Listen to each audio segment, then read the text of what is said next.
Everyone. Welcome to this new webinar by Verónica Reyero. Verónica Reyero is a business anthropologist based in Valencia, Spain. Verónica is one of the founding partners with Pablo Mondragón of Antropología 2.0, a pioneering agency in applying an anthropological understanding to business challenges. And this is why Verónica mainly is here, because I've met her when we were attending in Munich last year with the invitation by Jörg Engelstadter, one meeting, and I found that Verónica and Pablo were exactly the spirit of Readmagine. Readmagine was born back 15 years ago as a mean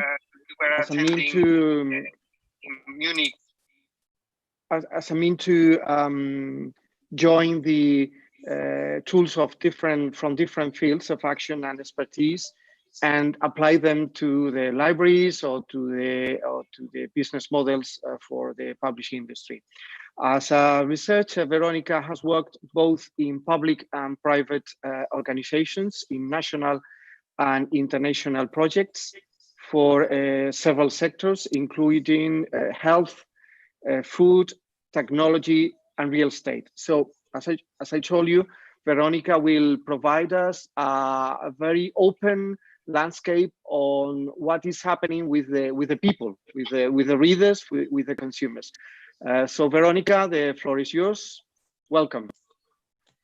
Thank you so much, Luis. Thanks for the introduction, and thank to you and to all the organization for the invitation for us to be in Readmagine. We are really excited and we are really fond of this initiative and this event. So without going further, I'm sharing my screen. Hopefully you can all see it now. Yeah, it's perfect. Just a little remark. Please remember that you can address questions to Verónica, and please say hello in the chat so we can interact each other and know who is attending the seminar. And the last but not least thing I wanted to share with you is that you have a poll, so you can answer and give us your views on the subject or on the issue that Verónica is going to talk from now on. Now I mute myself. Mm-hmm.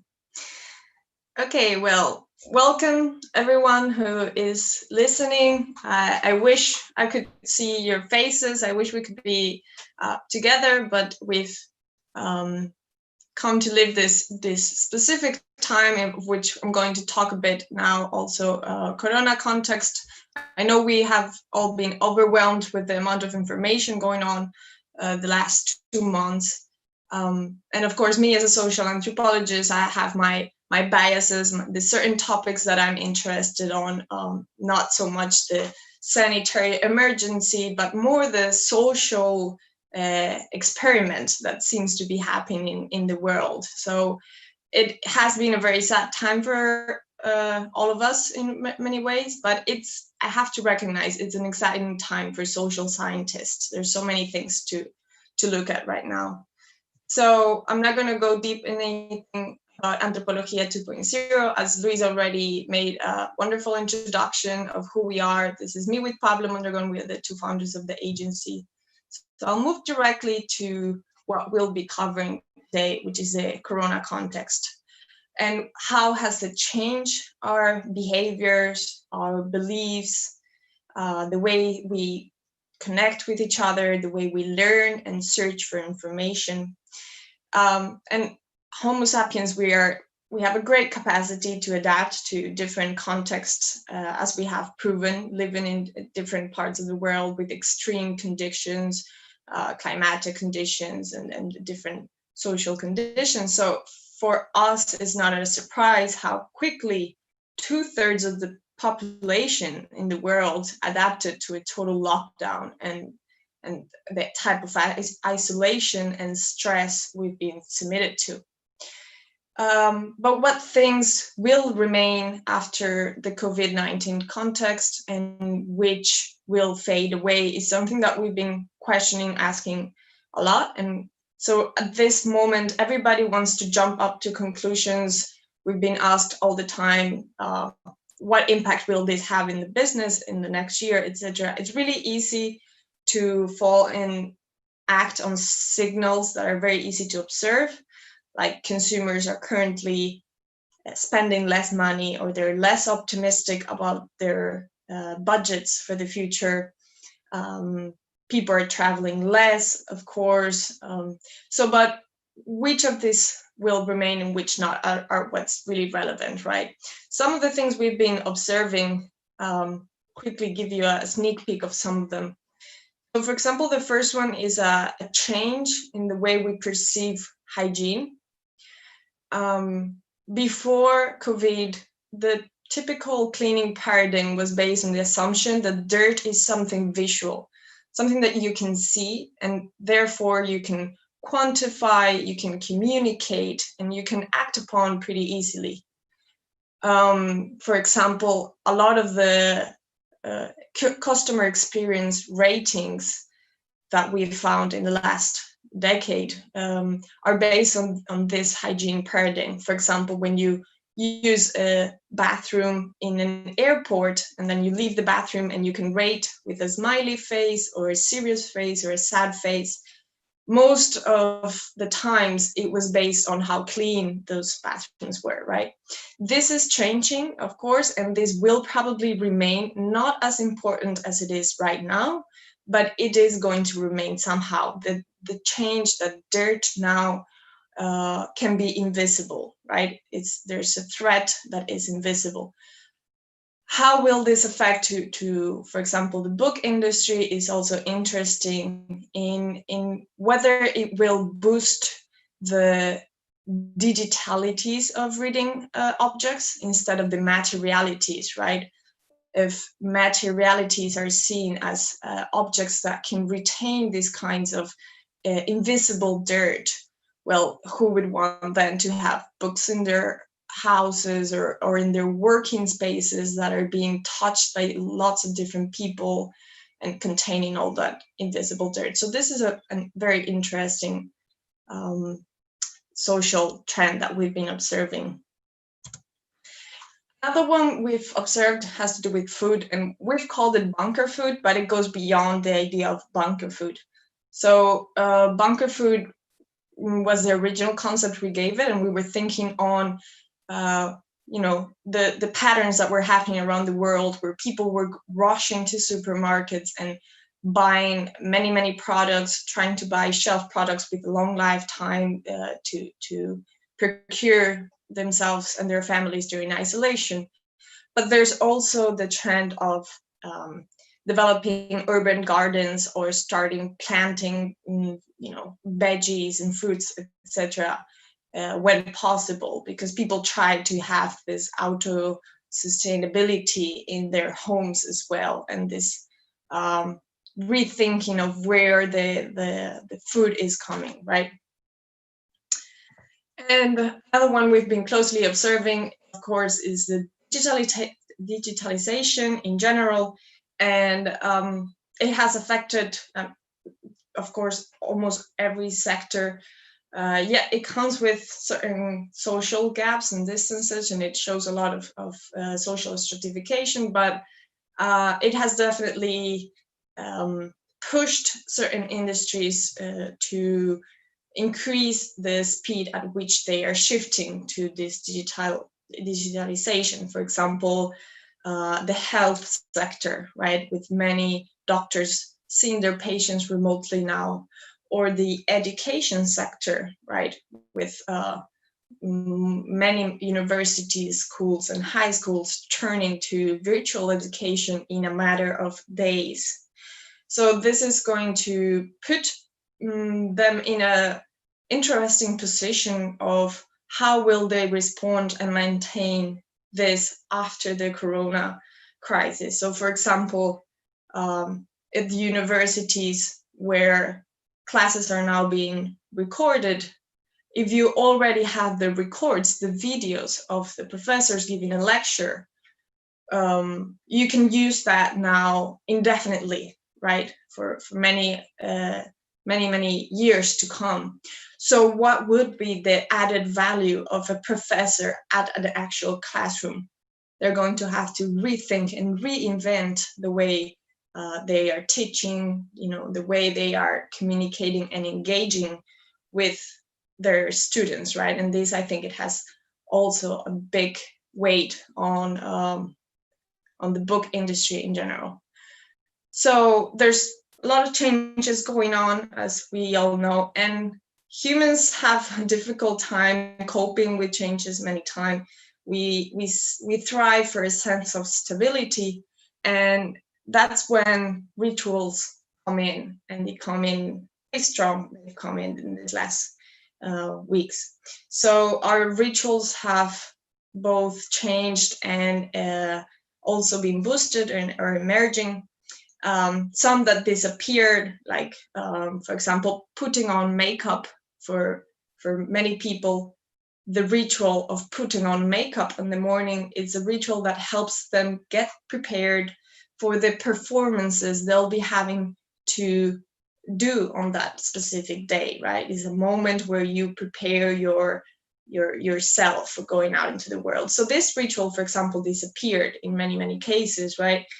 But then we saw other rituals emerge. So of course, the washing the hands has become not just something hygienic, it has become a ritual in itself with all the narratives and beliefs around it.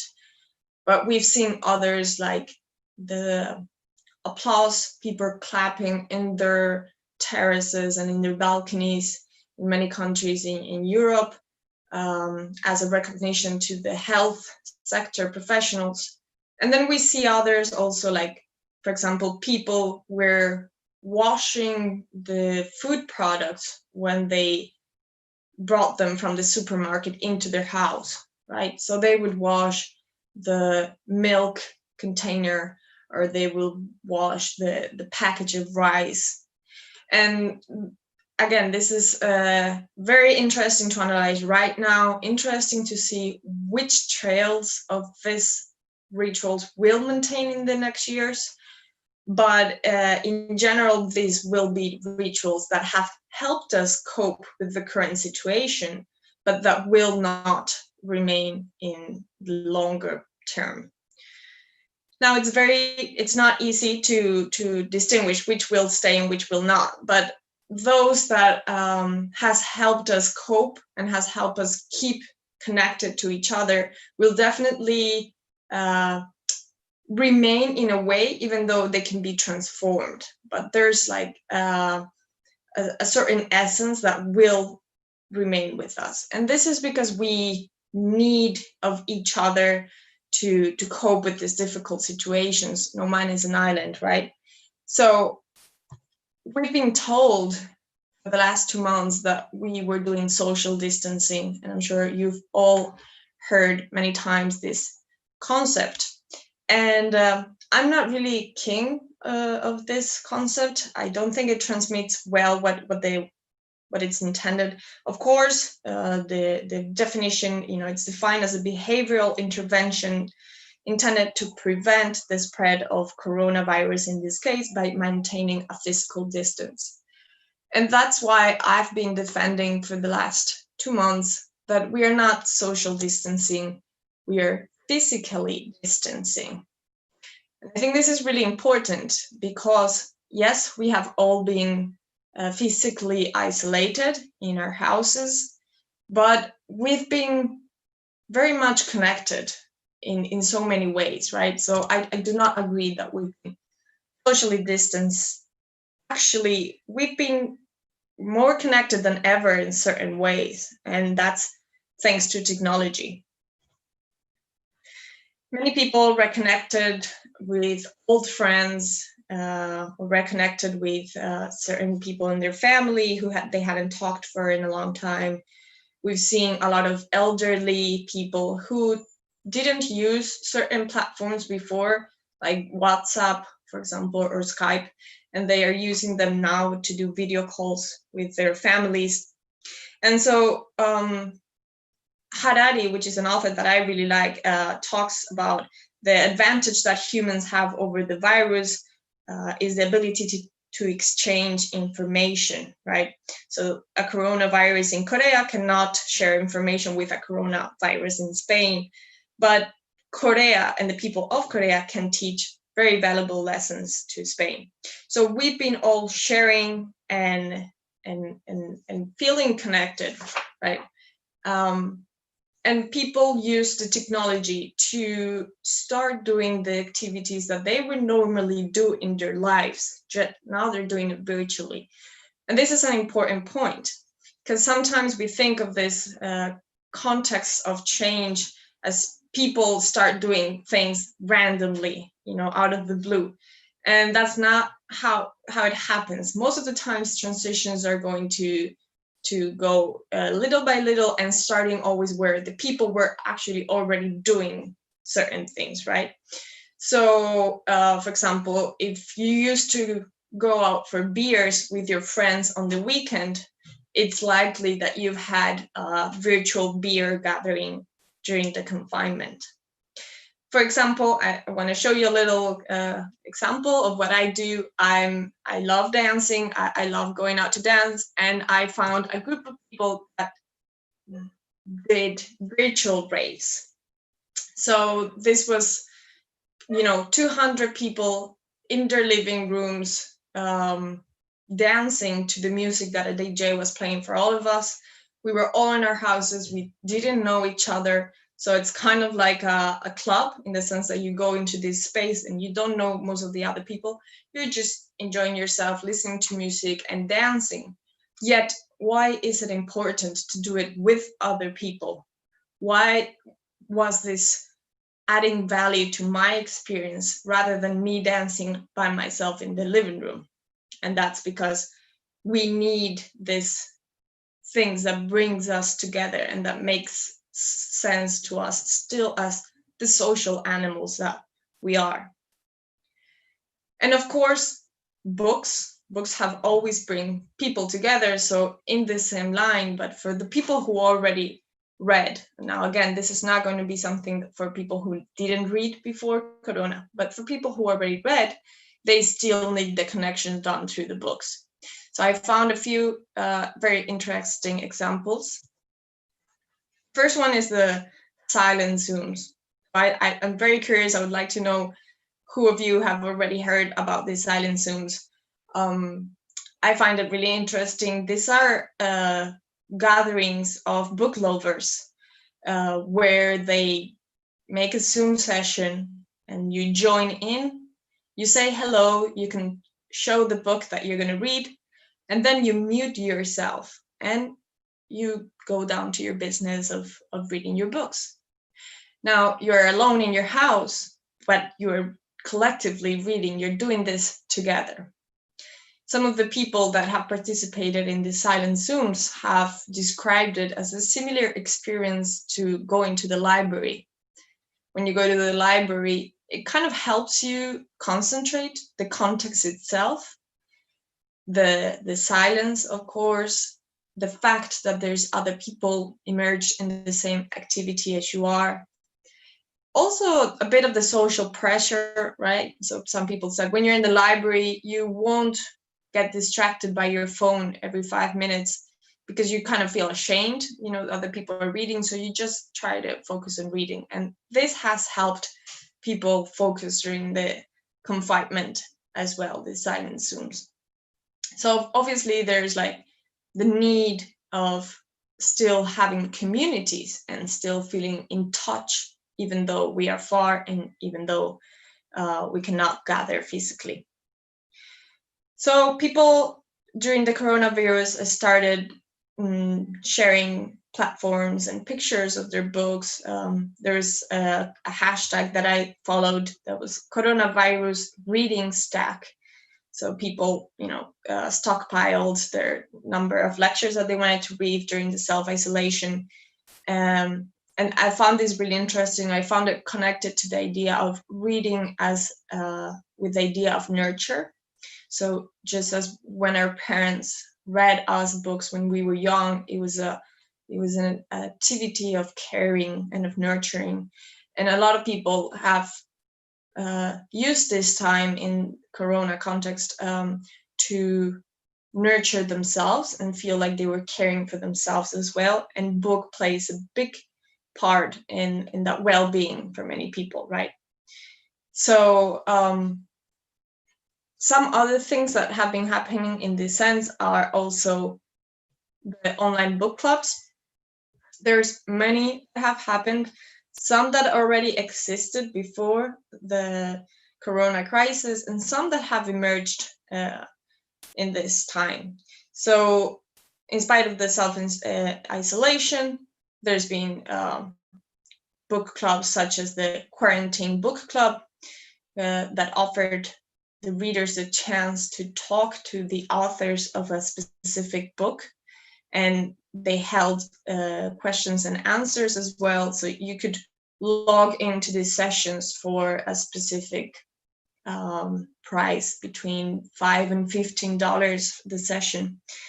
There's been others, as I said, some that already existed, like Book Club's app, but the number of book clubs that they have in their app has increased 3,000 in the last 2 months. So that's a lot of new book clubs communities. And of course, the interesting of all these things is the digitality of it all. So it means that these communities can either go from phygital to digital or vice versa, in the way that they could exist prior to this context and be a group of people that gathered physically in a bookstore, and with this context they started doing it online. And it could also happen in the opposite way. These are communities that are being built online and that will sometime connect physically. So those are the communities that are typically more strong and add value to the people that belong to it, the ones that can live and add value in both spaces, the virtual and the physical one. And so another collective effort to create content that we've observed a bit is the Booktubers. And again, I don't know how many of you are aware of this, of these profiles of these people who are influencers for especially for younger readers. That's true. So anywhere below 30 years old, it is said that these booktubers can have a 20% impact of increase or decrease of a sale of a book with one of their videos, one of their reviews. So there's many booktubers out there, and I recommend you take a look at any of them to see how they are approaching this, and again, how they are creating community, how they are creating themselves as leaders of the editorial industry as well. So all of this, I think, are positive impacts of the current climate, and mostly thanks to technology, right? But there has been some down effects, if I can call it that way. So, for instance, the fact that we are multimedia, multimodal, multi-screen, constantly multitasking, with having, people having an average of 3 screens per user, and receiving an average of 1 notification at least every 10 minutes, when it takes approximately 15 minutes to concentrate on an activity, to actually get the waves of our brain to the level where we are highly focused on an activity, takes longer than how many times we get distracted, right? So many people have reported had hard time focusing on these times. Of course, adding all kinds of other different factors. Of course, parents who had their children at home have even had harder times focusing. Students, yet alone, had a very difficult time shifting to the virtual education, etc. And so all of this has created what is being called as Zoom fatigue these days. So it's, yes, we can be connected through technology, and that's wonderful. Yet we have to understand that our brains have evolutionized for years and years, centuries and centuries, to relate with other people and with our environment in a specific way, right? So for example, our non-verbal communication is really important, even though we might not think consciously of it every day, but it's, plays like a 70% of the role of how we relate with other people, right? And when we have virtual meetings, we are losing all this information. For example, we don't see people's hands, we don't see their expressions, we don't see their body posture. Right now, you're listening to me and you're not seeing me talk, and that itself plays a big role in tricking our brains and kind of taking our experiences of how we are sharing knowledge with each other, etc. For example, also, the delay of technology it gives us a lot of anxiety. Silence are very important in communication, but when they are due to technology, it makes us anxiety. And so all of this has really affected a lot of people as well. And it's really interesting because things go in cycles mostly throughout history. And the thing that we've seen come after Zoom fatigue has been back to the analogic experiences. People wanted, again, to do things that did not require constant digitalization technology in their lives. So, for example, baking. I'm sure many of you have rediscovered that you actually have a kitchen in your house. Many countries, for example, the yeast has temporarily disappeared from the supermarket, so that's a great indicator. Sewing, for example, with many people doing their own masks, table games, and of course, books as well. So this is one of those things that, yes, it goes in cycles. So when we started the confinement, we were all highly connected through technology. Then there's like a decrease and we start doing this analogical experience.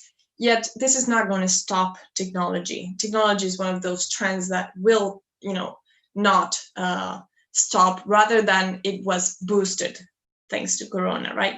So we still have to think on how to make calmer experiences through technology, right? How to bring these kinds of sensorial experiences through technology. And in that sense, I have a recommendation. If you or your organizations are developing any app, for example, to create book clubs or a community of readers, or a way of marketplace, a way of selling editorial products, anything around those lines, if you are going to be using technology, which you most probably are going to, please take a look at the calm technology principles, which are created by a set of anthropologists. It's led by Amber Case. And I just put here some of the ideas in the principles, but you can find all of the information on their website. So technology should demand a small amount of attention from our side. It should always be available there for us. It should work even when it's broken, but it shouldn't be constantly distracting us. So, for example, the case that I gave you, right?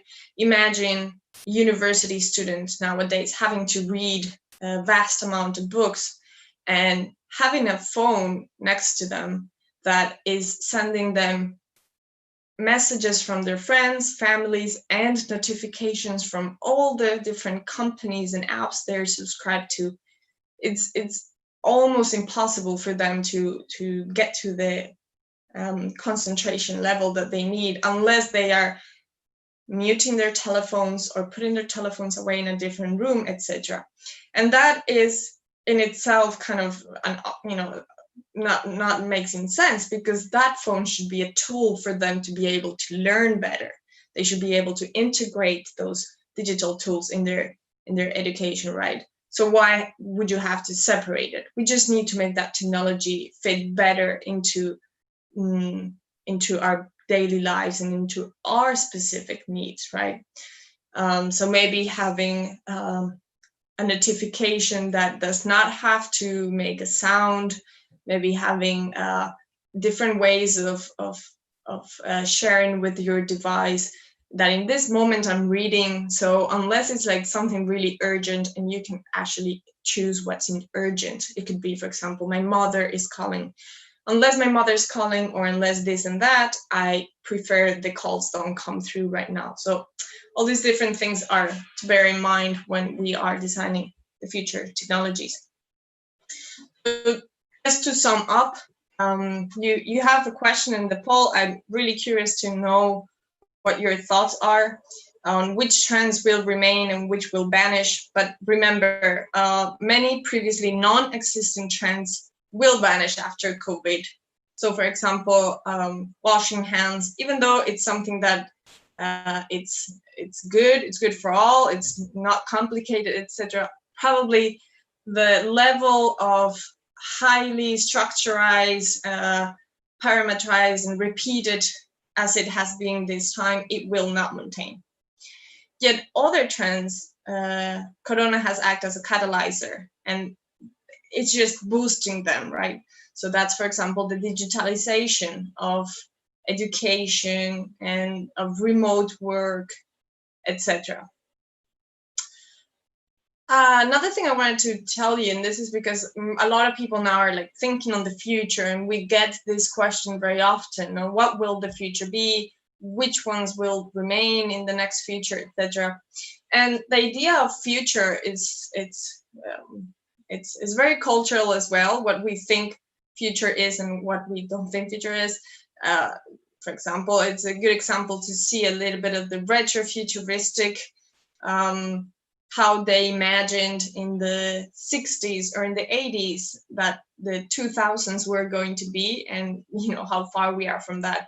So if you really want to be realistic about being able to prepare a strategy for your organization for the future, you need to always be very attentive to what's going on. And there's an example that people give, which I like a lot. So if you are, for example, driving your car and you get into an icy road and you lose control of your car, your first gut reaction will be to shift your car and try to brake and stop, right? But that actually is not what you have to do, and you probably will have an accident if you do that. So what you actually have to be doing is to have all your senses completely alert, to feel where the car is going and how each of your reactions is modifying the movement. So if you just go and slam the brakes, they'll have a totally different reaction than if you hit slowly. So the same thing is when we are preparing for the futures. There's not a future, there's not a future that is already written there. So there's futures in plural. More specifically, I like to talk about futures scenarios. And there you have to look at all the different elements that you want to consider and that are relevant, pertinent for your specific work of action. And think about cascade effects. So think if something changes in one specific area, how will it affect to all of the other areas? So this is that systemic thinking that will allow you to get a lot closer to the future possible scenarios. And then the last one, I always like to give this advice, is think or be like an ethnographer. So just be very attentive to all the signs, observational signs that you can see, have dialogues with people, listen to people. People love to talk, to share, and to be listened. So for your specific industry, well, I think it's really relevant to ask people, how are they learning nowadays? What do they understand as reading? what does reading mean to them, right? And yeah, so that's all from my side. If you have any questions, I'll be happy to answer them now. And also you have there my email in case you want to reach out. Okay, thank you very much, Veronica. It's time to open our cameras so I'm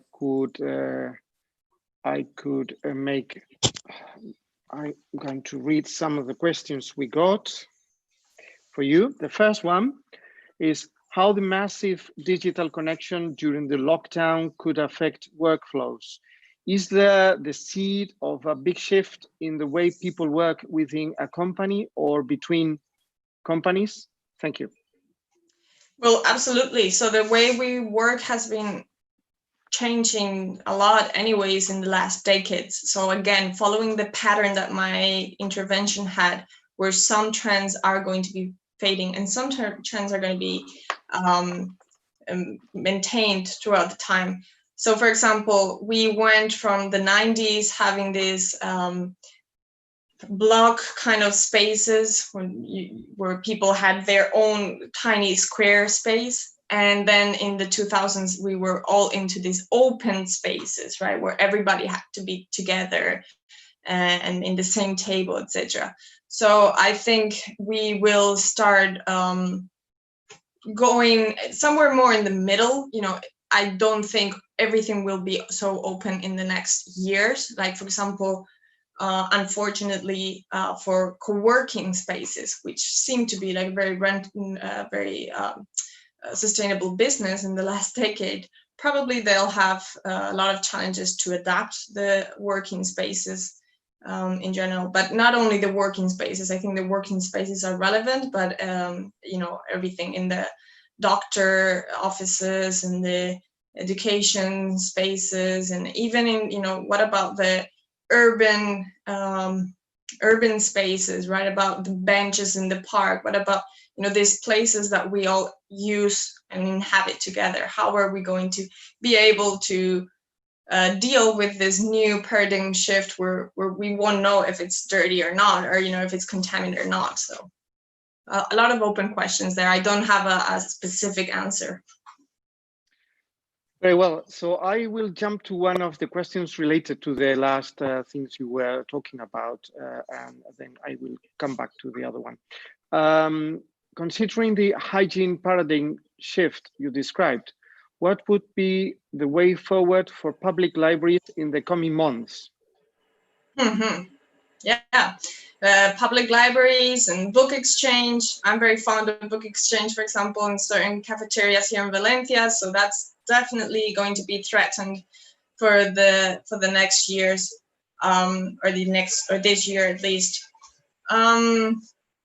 Possible recommendations. I mean, of course, there's a lot of different ways. I've worked in archives. When you work in archives, you have to wear plastic gloves to look at a lot of books and a lot of materials. You're not just allowed to walk in with, you know, just freely wearing anything. So maybe we'll have to adapt that, at least with certain specific types of books and materials of consult. And then, of course, fortunately, most of the big libraries have been doing a tremendous effort on digitalizing most of their books, a lot of their books. So that will be another offer they'll have to be opening to their public, right? There's another one. Were you able to seize the silent room trend, e.g., in which countries it was stronger, and do you think this will be the long-lasting phenomenon? It's happened a lot in the States, I know, and I'm not sure which countries in Europe were stronger, you know, where had more people doing silent Zooms.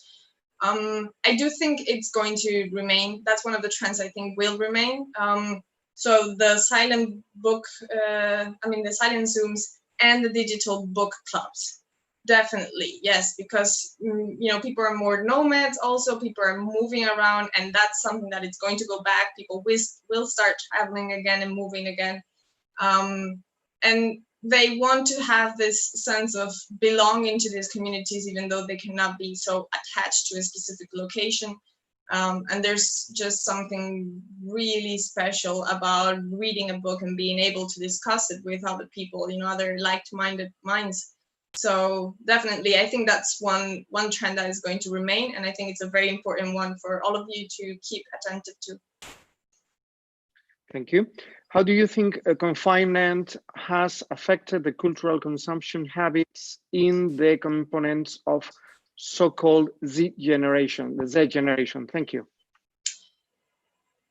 Can you repeat the question? How Yeah. has the confinement? How do you think the confinement has affected the cultural consumption habits of the components of so-called Z generation? So the youngest segment of ages in consumers.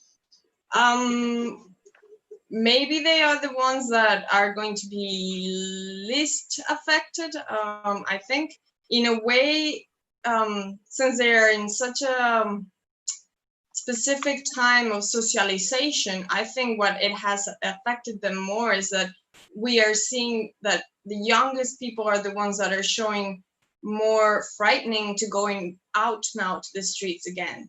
This is not happening so much with adults, but we are seeing it a lot with people between 10 and 18. So now they are themselves isolating, even though they can now go out for walks or go to small family friends gatherings. So that's something to keep in mind. They've all felt, or not all, but a lot of them have felt pretty abandoned also in the process, for example, of the shift in the education. So I think that's going to be a big threat for education in general, for public education. Public education needs to be, meet the standards of these young people who are very demandant in what they want and how they want to receive it. So if not, there's a big threat that private online schools will be, of course, the future source of learning for all these younger educations, because they're more interactive, because they're more dynamic, because they're more entertaining, and at the same time, it's meeting the purpose of learning. So yes, a lot to see there. So there are many questions on the future. So you will become a kind of futurist. One of them was related to the new role of the analog, and it reminded me of this book, which is rather interesting. So do you think that the analog will become a kind of luxury? Kind of luxury.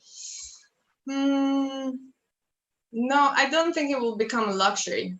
I think what will become a luxury is the digital materialities. So everything that is able to transmit the same experiences that you can have with materials, with objects, with paper, but through digital, and that's still something very new. So just to give you a very, very simple example, and this is far from digital materialities, but when you send an email to someone with some information, the feeling that the person receives is very different if I send you that information embedded in the email, just in the regular email, or if I send you a PDF with the information. Even though the PDF is also, digital, it gives the sense of a physical document. It gives the sense of this letter, more formal. So that's just like a tiny example for you to understand what I'm talking about. But there are going to be luxurious propositions that are going to go on that way, like how to combine the best of the digital and the best of the material. So there is not a revenge of the analog, as the title of the book states. And the last one, this is from me. You are coordinating within Readmagine work group on precisely behaviors on the consumer's side.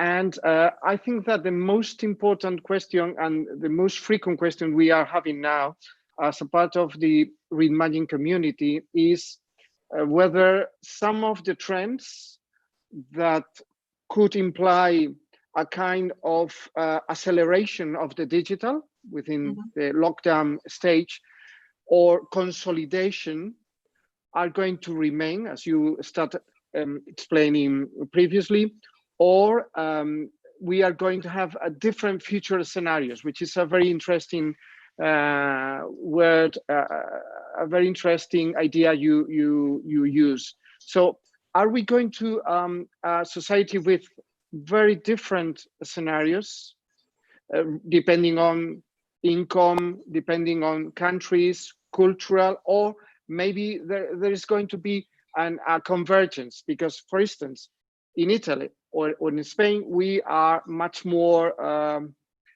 fond of proximity and socialization in a very physical mode than in other countries in Northern Europe.